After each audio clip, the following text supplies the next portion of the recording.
ಅಮ್ಮ, ರೊಟ್ಟಿ ಜೊತೆ ತಿನ್ನಕ್ಕೆ ಯಾವ್ದಾದ್ರು ಪಲ್ಯ ಮಾಡ್ಕೊಡಮ್ಮ. ತವಾ ಎಗ್ ಚಿಲಿ ಬುರ್ಜಿ ಮಾಡ್ಕೊಡ್ಲಾ? ಚಂದ ಅವಳ ಕಿರುಲಚ್ಚೆ ಮಧುರ ಬೆಳ್ಳಿ ಮಣಿಗೆಚ್ಚೆ ಶ್ವಾಸ ಏರಿ ಇಳಿದು ಸುತ್ತಲಿನ ಜಗವನೆ ಮರೆಯುತ್ತಿದೆ. ಒಲವ ಒನಕೆ ಅಡಿ ನೂಕಿ ಹೃದಯ ಬಿರಿಯುವುದು ಬಾಕಿ.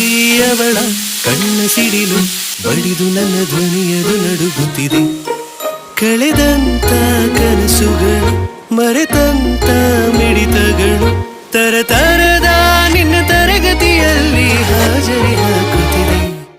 ಚಂದ ಅವಳ ಕಿರುಲಚ್ಚೆ ಮಧುರ ಬೆಳ್ಳಿ ಮಣಿಗೆಚ್ಚೆ ಶ್ವಾಸ ಏರಿ ಇಳಿದು ಸುತ್ತಲಿನ ಜಗವನೆ ಮರೆಯುತ್ತಿದೆ.